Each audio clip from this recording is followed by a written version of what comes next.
할렐루야. 한 주간 평안하셨죠? 2월 8일 수요일 저녁 예배에 모신 분들을 예수 그리스도의 이름으로 환영합니다. 우리 다 같이 사도신경으로 신앙 고백합니다. 나는 전능하신 아버지 하나님 천재 창조주를 믿습니다. 나는 그의 유일하신 아들 우리 주 예수 그리스도를 믿습니다. 그는 성령으로 잉태되어 동정녀 마리아에게서 나시고 본디오 빌라도에게 고난을 받아 십자가에 못 박혀 죽으시고 장사된 지 사흘 만에 죽은 자 가운데서 다시 살아나셨으며 하늘에 오르시어 전능하신 아버지 하나님 우편에 앉아 계시다가 거기로부터 살아있는 자와 죽은 자를 심판하러 오십니다. 나는 성령을 믿으며 거룩한 공교회와 성도의 교제와 죄를 용서받는 것과 몸의 부활과 영생을 믿습니다. 아멘. 우리 찬송가 90장 하시겠습니다. 90장. 예전 찬송가는 98장이고요. 주 예수 내가 알기 전. 우리 함께 찬양합니다.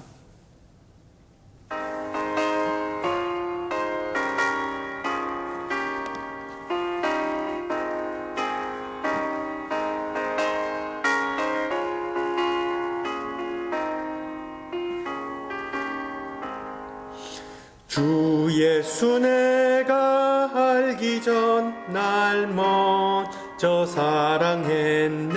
그 크신 사랑 나타나 내 영혼 거듭났네. 주 내 맘에 늘 계시고 나 주의 안에 있어 저 포도 비유 같으니 참 좋은 나의 친구. 내 친구 대신 예수님 날 구원하시려고 그 귀한 몸을 버리사 내 죄를 대속했네. 나 주님을 늘 믿으며 그 손을 의지하고 내 몸과 마음을 바쳐서 끝까지 충성하리.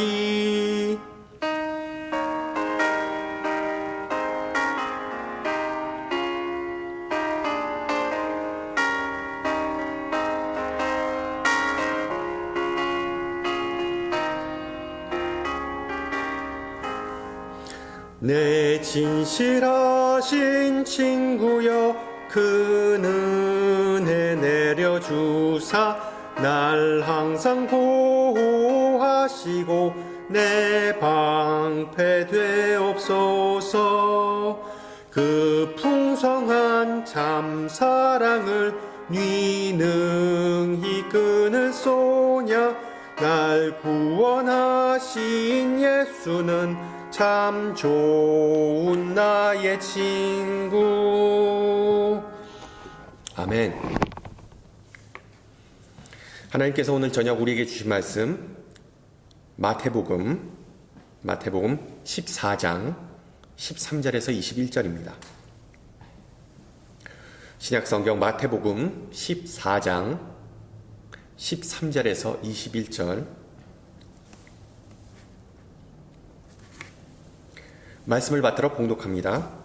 예수께서 들으시고 배를 타고 떠나사 따로 빈들에 가시니 무리가 듣고 여러 고을로부터 걸어서 따라간지라. 예수께서 나오사 큰 무리를 보시고 불쌍히 여기서 그 중에 있는 병자를 고쳐주시니라. 저녁이 되매 제자들이 나와 이르되 이곳은 빈들이요 때도 이미 저물었으니 무리를 보내어 마을에 들어가 먹을 것을 사 먹게 하소서.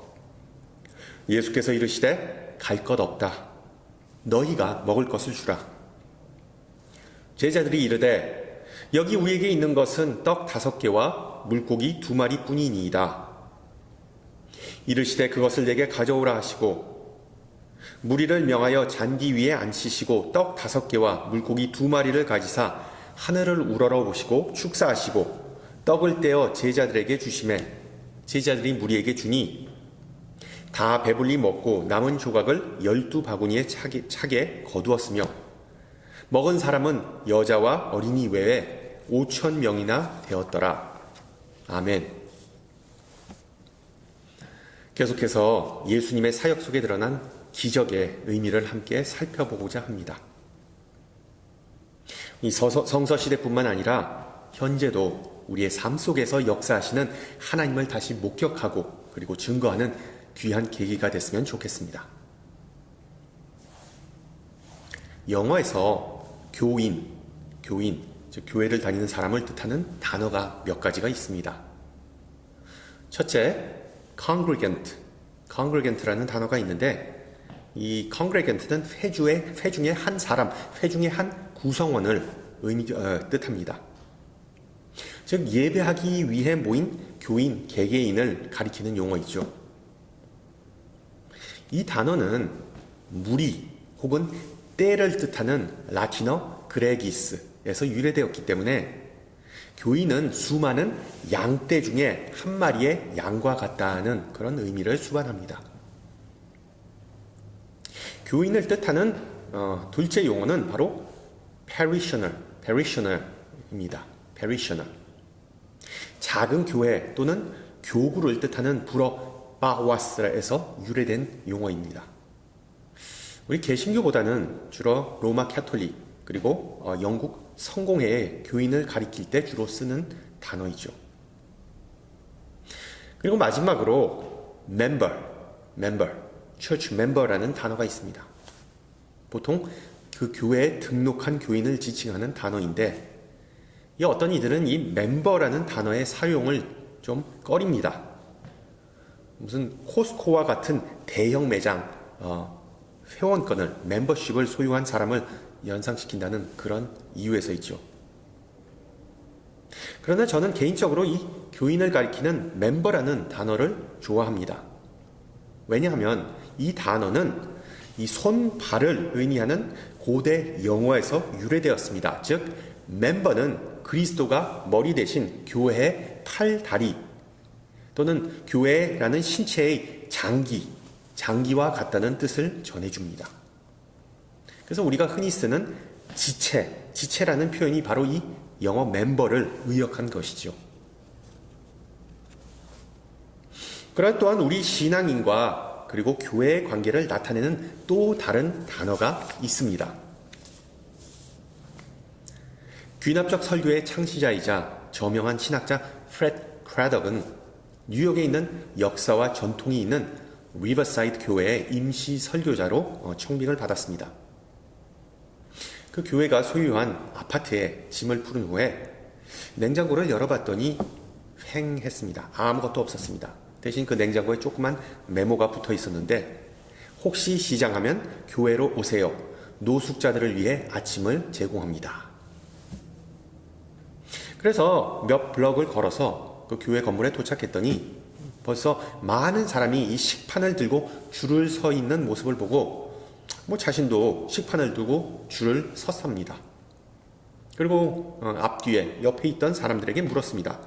선생님은 어떻게 여기까지 오시게 됐습니까? 그러자 나온 대답이 알코올 중독, 마약 중독, 개인 파산이라는 다양한 대답을 들을 수 있었죠. 그러자 줄을 서 있던 노숙자 중에 한 사람이 크래덕 목사에게 되물었습니다. 그러는 당신은 무슨 사연으로 여기에 오셨수? 잠시 생각을 한 후에 이렇게 대답했답니다. 저는 초대받았습니다. 저는 초대받은 손님입니다. 그 다음날 주일 예배 시간에 그 리버사이드 교회 강단에 섰을 때 눈앞에 펼쳐진 그 수많은 회중 그리고 엄청난 규모의 성가대 그리고 그 앞에 보이는 웅장한 파이프 오르간을 보면서 목사님은 이런 생각이 들었답니다. 이 수많은 손님 중에 나 또한 초대받은 한 명의 손님이구나. 그 후로 크래덕 목사는 자기 자신은 그리스도의 초대를 받은 또한 교회의 초대를 받은 한 명의 게스트라는 마음으로 매번 말씀을 선포했다는 일화가 있습니다. 여러분 자신이 그리스도의 객이라는 점을 자각하십니까? 그리스도는 우리를 초대하신 주인이라는 점을 여러분은 인정하십니까?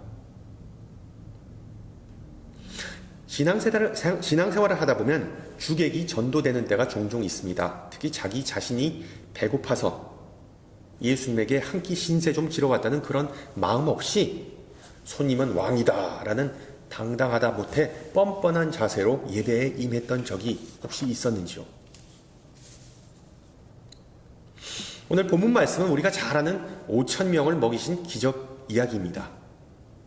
이 기사는 사복음서에 다 등장하기 때문에 예수님께서 당시에 행했던 일이 기적이라는 점을 초대교인들이 분명히 인식하고 있었음을 보여주는 대목입니다.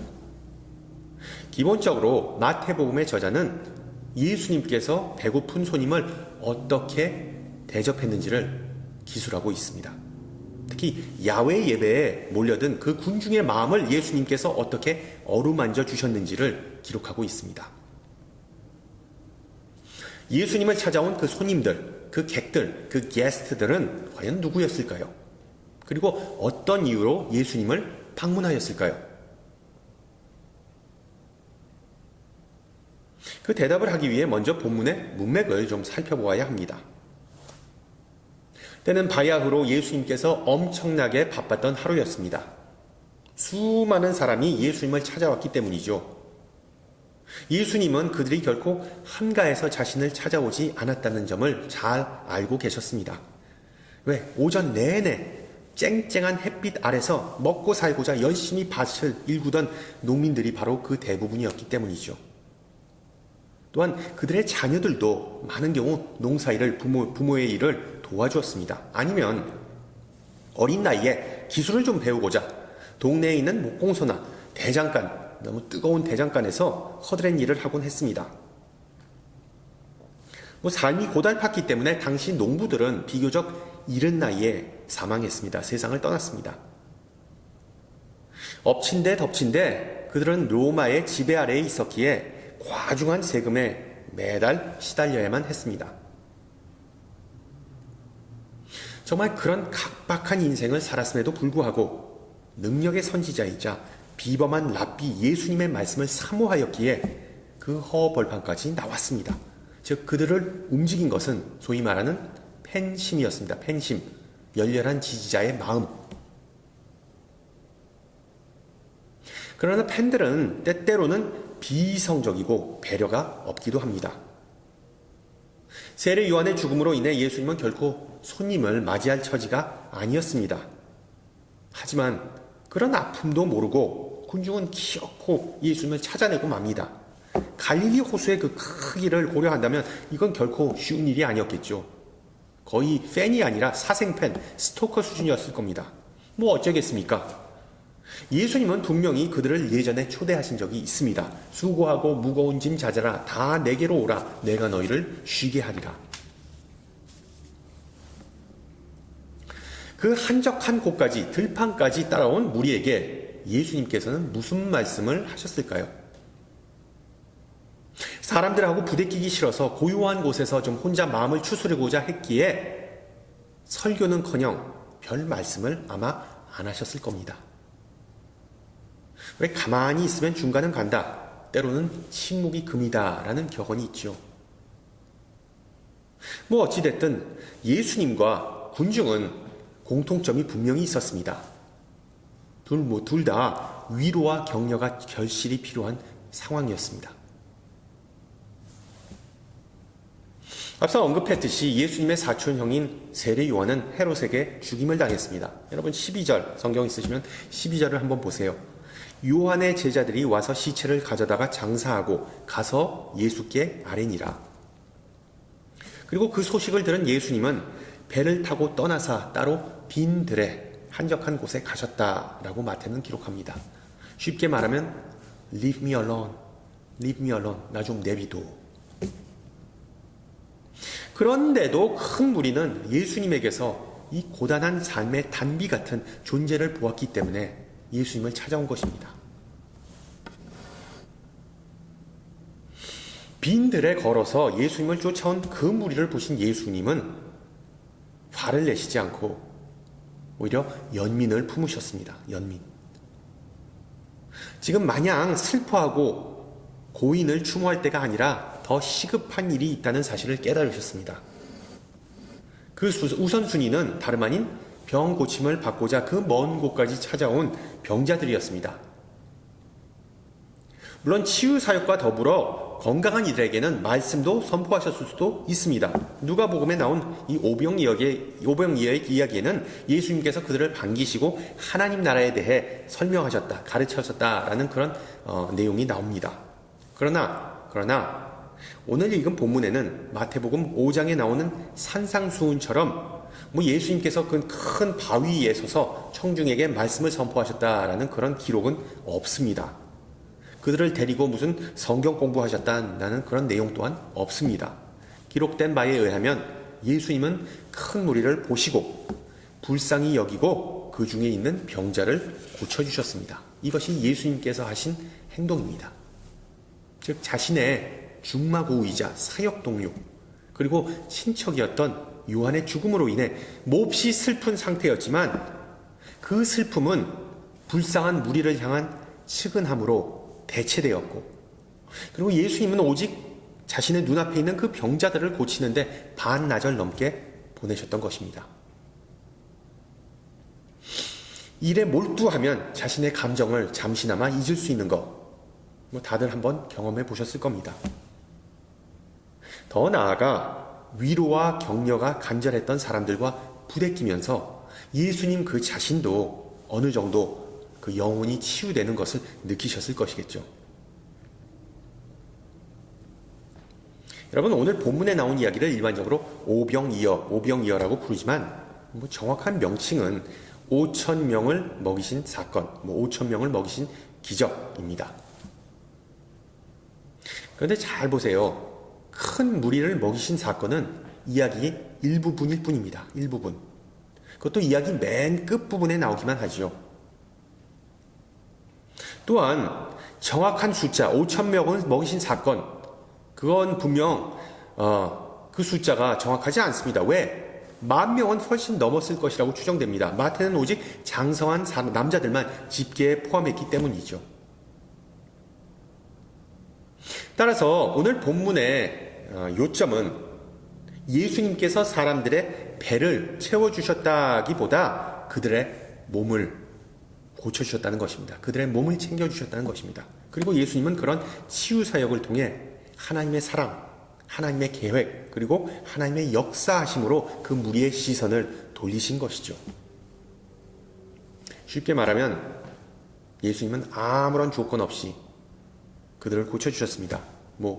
보험증서를 좀 내놓으라고 하시지도 않았고, 진료비는 갖고 왔냐고 물어보시지도 않았고, 그 돌아오는 안식일에 회당에 가서 예배하라고도 안 하셨고, 그리고 또한 나를 따르라 제자들에게 말씀하신 것처럼 내가 병을 고쳐줄 테니 나를 따르라고 명령하시지도 않았습니다.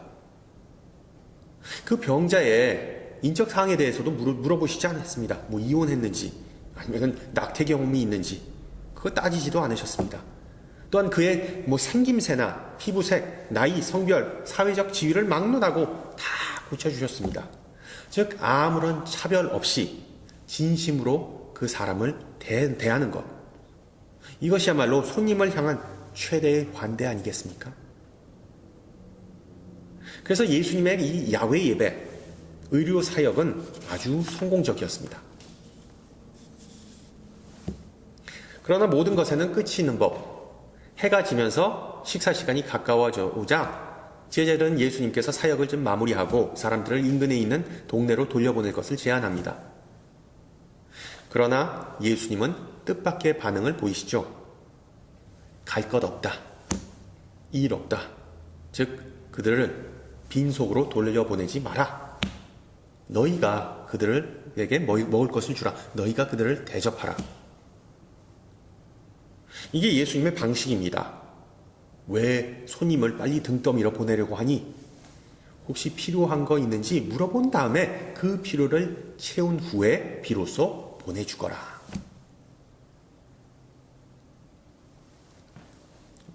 몇 주 전에 가나 혼인 잔치와 그리고 또한 나인성 과부의 아들을 되살리신 사건에서도 예수님은 좀 이해하기 힘든 그런 말씀을 하신 적이 기억하시죠? 오늘 본문에서도 예수님의 말씀은 말이 안 됩니다. 잘 보세요. 예수님은 집도 없이 사셨던 분인데 수많은 손님을 대접하고자 합니다. 또한 일정한 수입이 있는 분도 아닌데 그렇게 엄청난 호의를 5천 명이 넘는 사람들에게 호의를 베푸시고자 합니다. 물론 예수님의 이런 그런 말씀을 하신 이유는 무엇보다 제자들을 가르치고자 하셨던 것이죠. 제자들을 가르치고자 하셨던 것이죠. 그 가르침의 내용이 뭡니까? 배고픈 자들을 먹이는 것, 그들을 챙기는 것은 제자들의 사명이자 또한 오늘날 우리의 사명이라는 것을 암시하는 것입니다.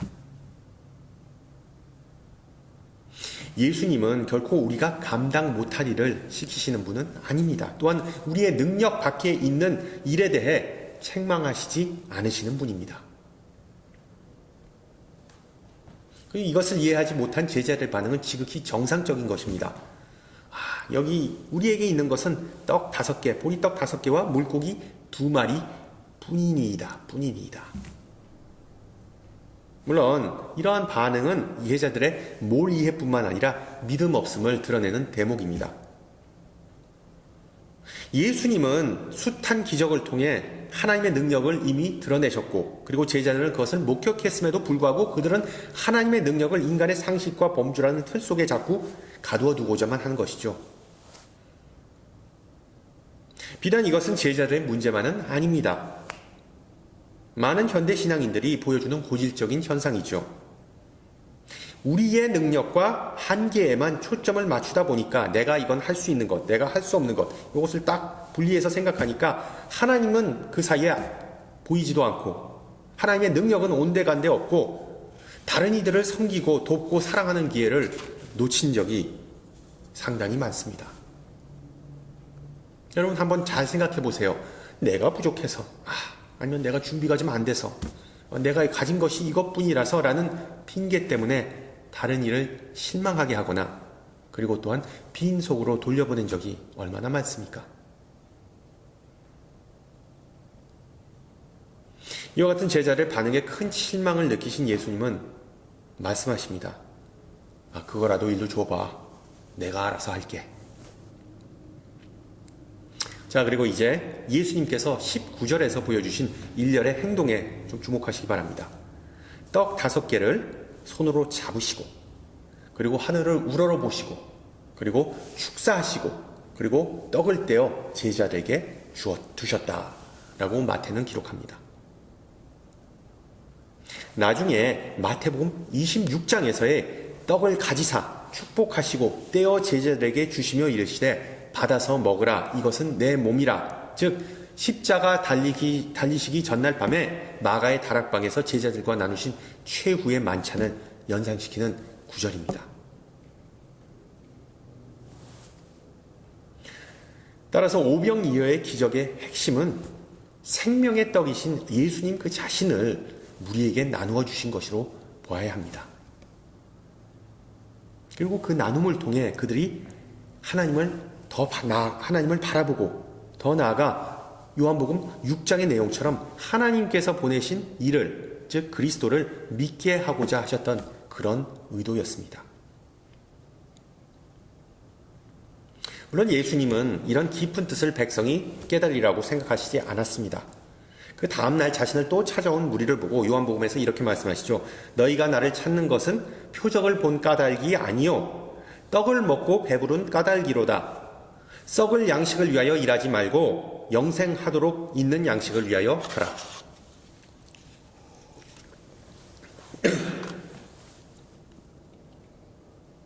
보다시피 12제자들의 눈과 무리의 눈에 보인 것은 오직 떡과 물고기 뿐이었습니다.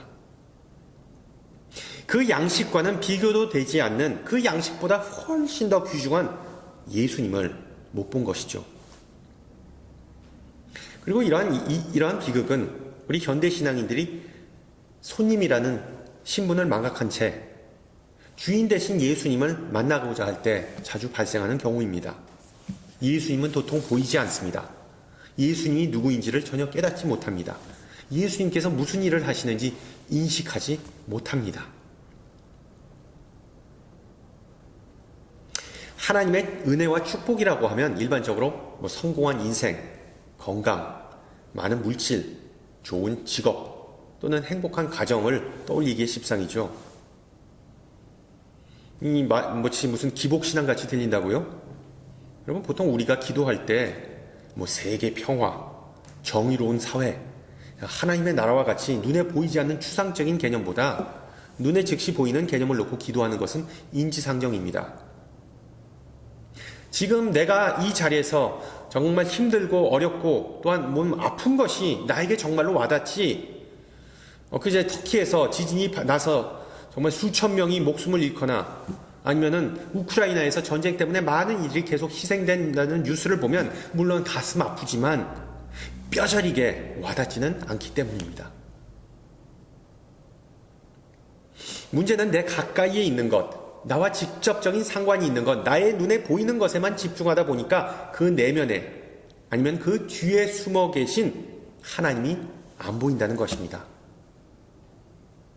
영적인 세계가 잘 안 보이거나 아예 보이지 않으니까 하나님의 말씀을 신뢰하지 못하는 악순환에서 빠져나올 수가 없는 것이죠. 성도 여러분, 지금 여러분의 눈에는 무엇이 보이십니까? 보리떡과 물고기만 보입니까? 아니면 그 너머에 계신 하나님의 손길을 보고 계십니까?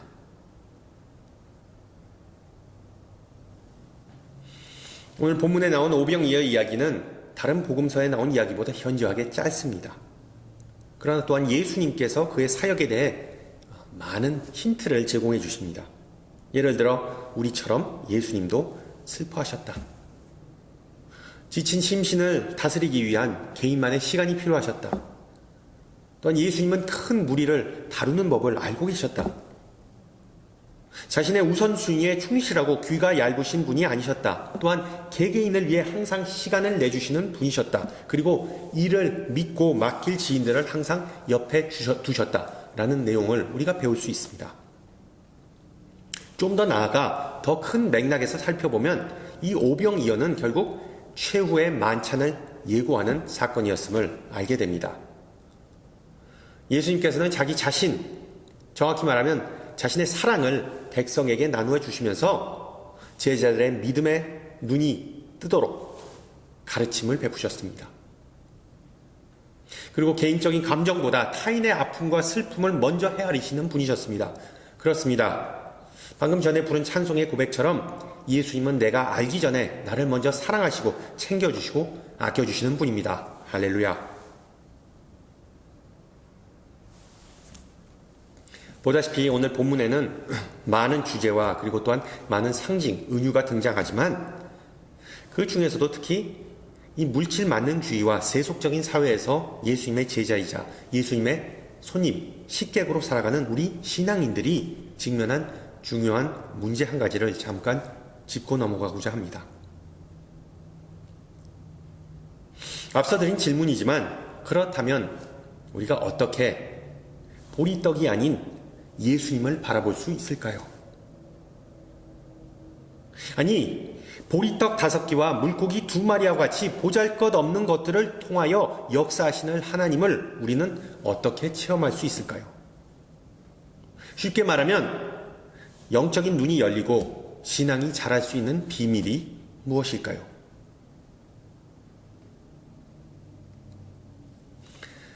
우선 예수님께서 행한 기적만큼 중요한 것이 있다는 점을 꼭 기억하시기 바랍니다. 순종과 헌신의 행위가 바로 그것입니다. 순종과 헌신의 행위. 마태는 아니라 요한복음에만 나오는 내용이지만 어느 아이가 쌓은 도시락과 그것을 나누고자 했던 그 마음으로 인해 이 큰 기적이 시작될 수 있었다는 점, 우리 주일학교에서 다 배웠던 내용입니다. 부모들은 어린 자녀들에게 다른 아이들과 나누어야 한다고 계속 가르치지만 점점 커갈수록 나눔은 덕목이 아니라 호구짓, 바보 같은 짓이라고 가르치는 경향이 있습니다.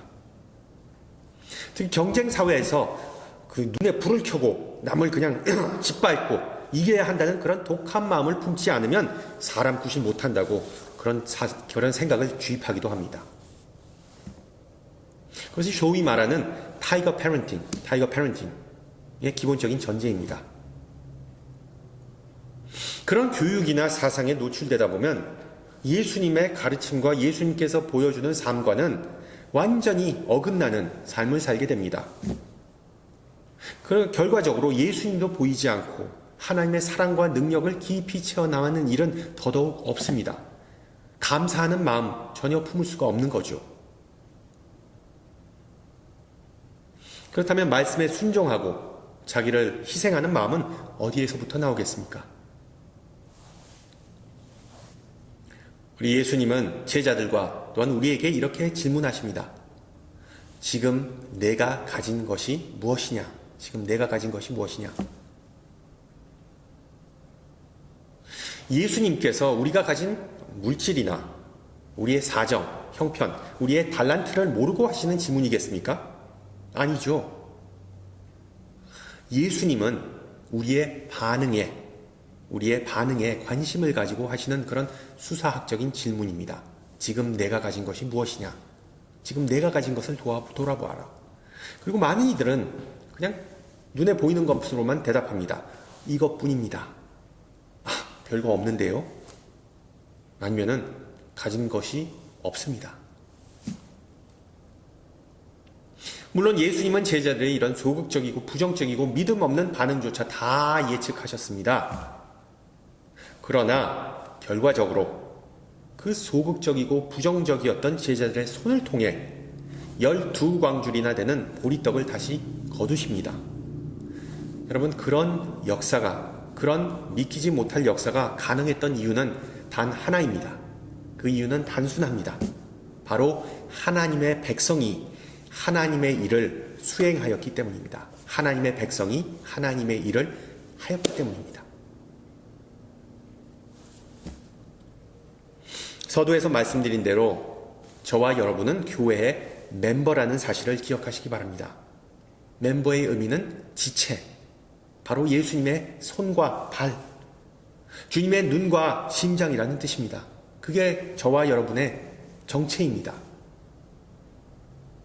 즉 제자들은 하나님의 일을 수행하기 위한 그 손과 발, 도구이자 통로로 부름을 받았지만 그것이 자신들의 사명임을 망각했습니다.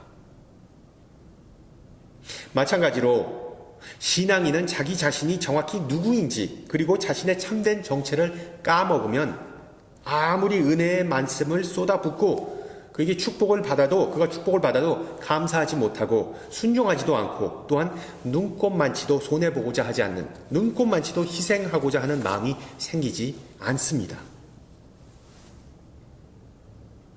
물론 제자들이 갑자기 그렇구나, 나는 하나님의 고귀한 도구이구나 라는 생각이 들어서 기적이 일어난 것은 결코 아닙니다. 제자들의 몰이해와 불신에도 불구하고 예수님의 말씀을 그대로 따르니까, 하나님의 일을 그대로 하니까, 순종하니까 역사가 일어난다는 사실을 성경은 보여줍니다. 그래서 여러분, 비록 내 안에 남을 좀 챙기고 사랑하고 그리고 아껴주는 그런 마음이 없을지라도 지금 내 머릿속에 나는 하나님의 귀한 일꾼이다, 나는 교회의 지체이다, 예수님의 손과 발이다 라는 그런 확신이 서지 않더라도 먼저 섬기십시오. 먼저 깊은 곳에 그물을 던지십시오.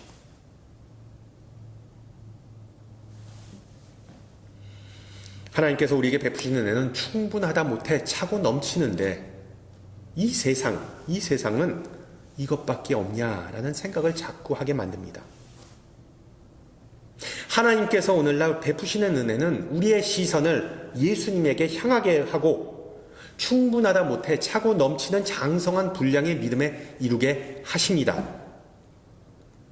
따라서 이것뿐이냐 혹은 나는 아무것도 없다라는 생각을 완전히 지워버리고 우리 예수님께서 보여주신 대로 우리 주변에 있는 지체들을 섬기고 그 지체들과 나눔으로써 하나님의 풍성한 은혜의 증인이 되시기를 축원합니다. 함께 기도합니다. 거룩하신 하나님, 오병이어의 기적을 통해 우리에게 말씀하심을 감사드립니다. 주님의 은혜가 얼마나 풍성한지 우리는 잘 잊고 살아감을 고백합니다. 우리가 상상하거나 기도하는 것보다 훨씬 더 많은 것을 베푸시지만 항상 투덜거리거나 주신 것에 집착하는 경향이 있음을 고백합니다. 주님, 부디 우리의 소명과 신분을 다시 일깨워 주시사 예수 그리스도께서 군중에게 베푸신 그 사랑과 나눔의 증인이 되고 그 사랑과 나눔을 지금 우리의 삶의 자리에서 구현하게 하옵소서. 주님께서 주신 것을 다시 가져오라고 말씀하실 때 믿음으로 순종하고 모든 것을 주님께 맡김으로 하나님의 인자하심과 선하심의 그리고 풍성하심의 도구로 사용받게 하옵소서. 은혜로우신 주님, 갑작스러운 지진으로 인해 비통에 빠진 터키와 시리아 땅의 민족을 위해 기도합니다. 가족을 잃고 삶의 터전을 잃고 두려움과 상실감에 빠진 이들을 주님께서 위로하시고 그리고 보호해 주시옵소서. 특히 구조 작업을 하는 이들에게 힘과 지혜 주시기를 간구합니다. 또한 전쟁으로 인해 고통받고 두려움 속에 사는 우크라이나 백성을 위해 기도하오니 그들에게 주님의 평화가 함께하고 구원의 손길이 미치기를 기도합니다. 또한 폭력과 갈등과 불의가 끊이지 않는 이 땅과 나라를 위해 중보하오니 하나님의 공의가 세워지는 그날까지 이 민족이 하나님을 경외하고 겸비하는 마음을 회복하게 하옵소서. 다 같이 주님 가르쳐 준 기도합니다. 하늘에 계신 우리 아버지, 아버지의 이름을 거룩하게 하시며 아버지의 나라가 오게 하시며 아버지의 뜻이 하늘에서와 같이 땅에서도 이루어지게 하소서.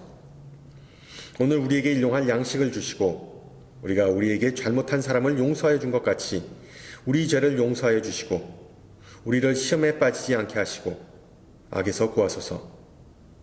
나라와 권능과 영광이 영원히 아버지의 것입니다. 아멘. 네, 한 주간 평안하시고 저는 다음 주 이 시간에 뵙겠습니다. 샬롬.